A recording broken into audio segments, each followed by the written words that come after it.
What phrase or word made you click off the fanfiction you were reading? I remember casually reading and seeing the chocolate-skinned man to describe a person of color in the fic, and not only do I now have the cursed image of a human with chocolate for skin, but I also clicked off instantly. Credit to Reddit user Technically for starting this thread, and let's go read some answers. Oh boy, I really dislike when people use weird metaphors to describe darker skin. Chocolate skin, caramel skin, dark coffee skin. What is a light-skinned person then? Milk? Mozzarella? Just say brown and black skin and be done with it. It's so much better. His skin was like a gorgonzola cheese that had been left out on a hot summer's day. What's not to love? One of the worst I've experienced was on the same wavelength as orbs, but described butt cheeks as globes. It was rough. Globes? Here I come! During erotica. Couldn't stop laughing and just bailed.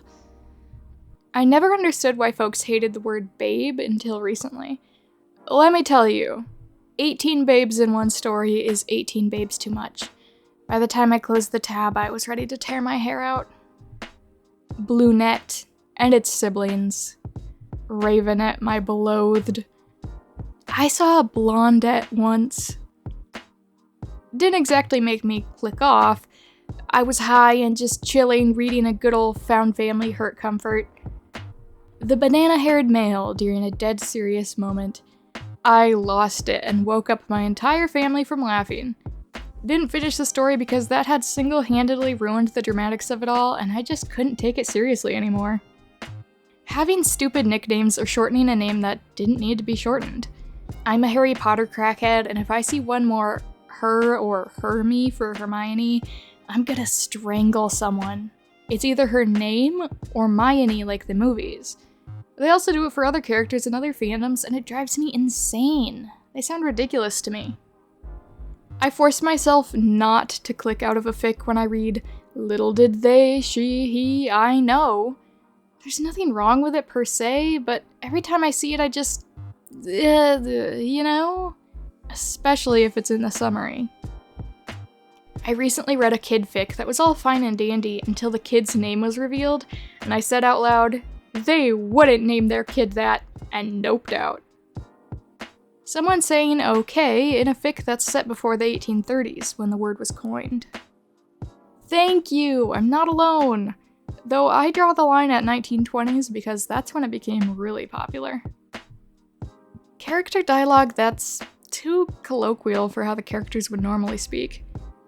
Everyone's entitled to how they would like to portray a character, but seeing words like that sucked from a character who has never used that phrase in the OG material is very jarring for me.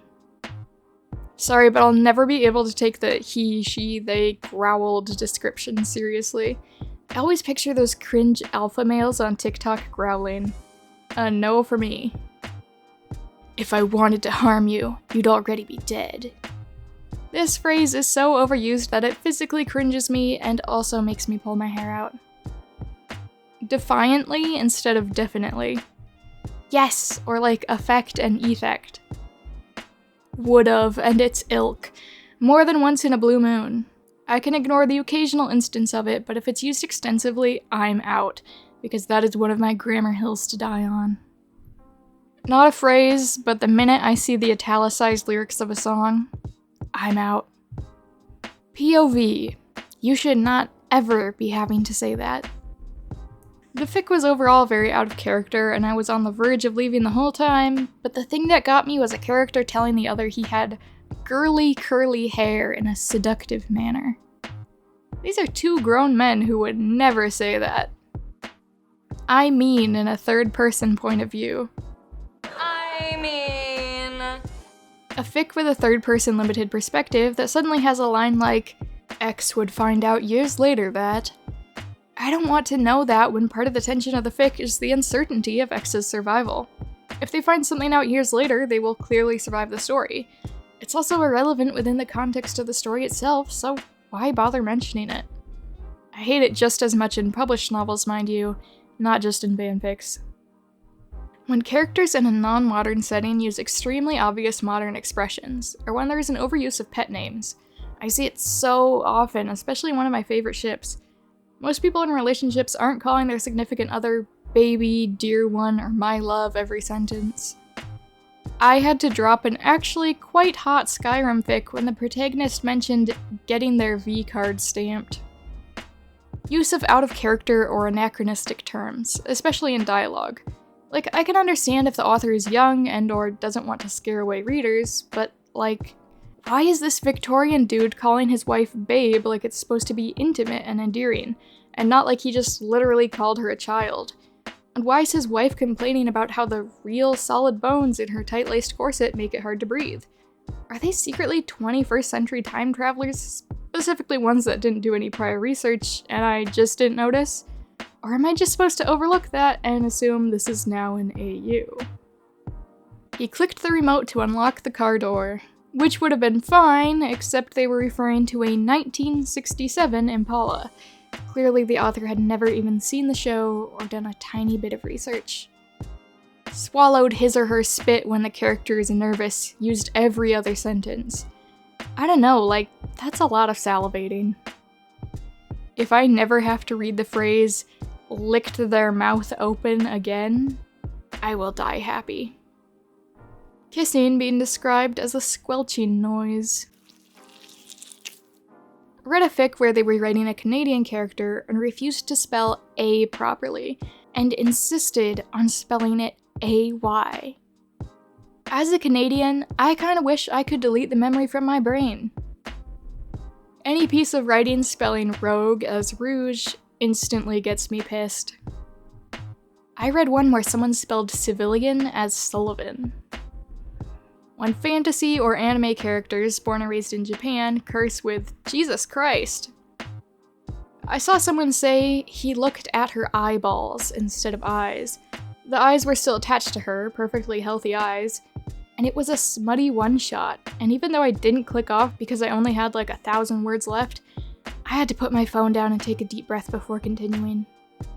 I mean, I don't know, but it just seemed kind of weird. In my opinion, that's a really weird way to describe eye contact.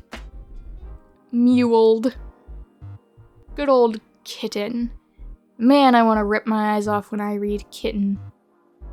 I am not a fan of the word turgid. Please, just say erect. A new one for me lately is the E.L. James, do you even own a face type of stuff? When a character says, I wiped the back of my mouth with my hand, that's physically impossible. You can wipe your mouth with the back of your hand, but the other thing implies fitting your whole open hand into your mouth and using it to wipe your tonsils, I guess. Susurrate, susurrated, susurating. We get it. You discovered the thesaurus function in Microsoft Word and went a little synonym crazy in an effort to make your writing seem more textured. Stop it. Just because you can go ham with synonyms doesn't mean you should. Just say whisper. I call this and its ilk acute thesaurus-itis. Main symptoms include overuse of synonyms and strange words that you've never heard anyone ever say before. If it persists, it can turn into chronic thesaurus-itis. Sudden use of relatively juvenile terminology in explicit smut scenes. If you're using the words tummy or wiener seriously while two adults are having sex, I will immediately run away screaming. Yes, it's really happened before. Not in a cracker joke fic either. I'm saving this thread, collecting every pet peeve, and writing a monster. Thank you to my Patreon members, my Little Ruse, Seltzer Fountain Man, Kuski55, Logan, Fallen Vexen, Sam, Puff, I Am a Noodle, and John Huang. Thank you so much for your extra support. It means the world to me, and I'm so glad to have you here. You guys rock. And the same goes to my YouTube channel members, my Mini Ruse, AD, and Taylor Thompson. Thank you for your extra support. It's really nice of you to do this for me, and I hope in return I have sufficiently entertained you each week. And of course, thank you to everyone else who watched the video. Tell me, what little thing can you just not stand in a fanfiction and you can't keep reading once you find it? And I will see you in the next video. You guys are awesome. Have a wonderful day.